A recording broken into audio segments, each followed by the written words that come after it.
Okay, in this video, I am going to show you how to automatically send out questionnaire or any set of kind of document actually through a workflow. So let's pretend that you have your project and their date is March 17th, but you want an email or a questionnaire or a contract or whatever you're sending out to be sent on a specific date. We're going to go into workflows. We're going to create a new workflow and we're just going to call this test. Okay, so we are going to, we're going to use a questionnaire for this one. So we're going to click action.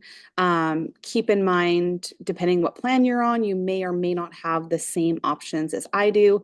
But if we're going to send a questionnaire, let's do family portraits. And then we want to send it out 4 weeks prior. We want to send this automatically. So this is where you're going to adjust this, okay? So what we're going to do is we are going to update the base date for the workflow before we before we activate it. So what we want to do is we are going to, I'm just trying to think. If you want it to be sent out on the 15th, maybe we do like 14 days. Or wait, sorry, like 1 day. Oh, stop it. 1 day. Let's see, 0 days. Oh, we can do on the base date. Let's do that. Okay, so we're gonna go on the base date. You could also do, like if this was like a part of a different workflow, like let's say you had some other steps in there and this wasn't the only thing in there, what you could do is, let's say you have the base date set for the first. What you could do is if you wanted it to go out on the first, you could just have it set on the base date. If you wanted it to go 3 days before the first, you could go 3 days before the base date.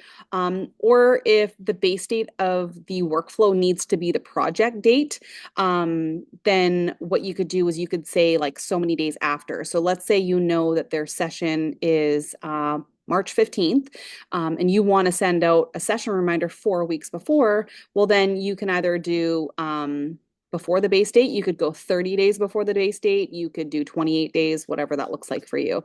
So we're going to go on the base date just to do it a very simple. Okay, so now if I go back to my project, oh, hold on, I have this spinning wheel of death here. If I go back to my test project, which I think is just my name, try this one. No, that's not it. Test. Okay,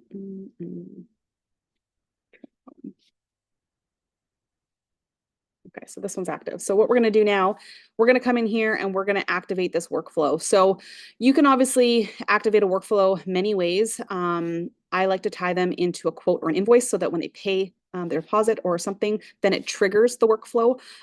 So I would encourage you to set it up that way if you aren't already. But if you need to go in and manually set it, what we're going to do is we're going to hit the plus sign here. We're going to find that test one, which should be down here. I have a lot of old and test ones. What did I call it? Didn't I just call it test? Where did it go?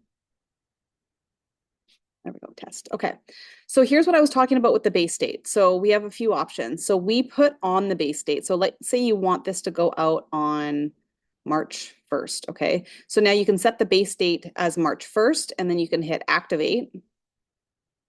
And then now you're going to see it's automatically going to go out on April 1st. Okay, so I hope that helps. If you have any questions, don't hesitate to reach out, leave a comment, or reach out directly.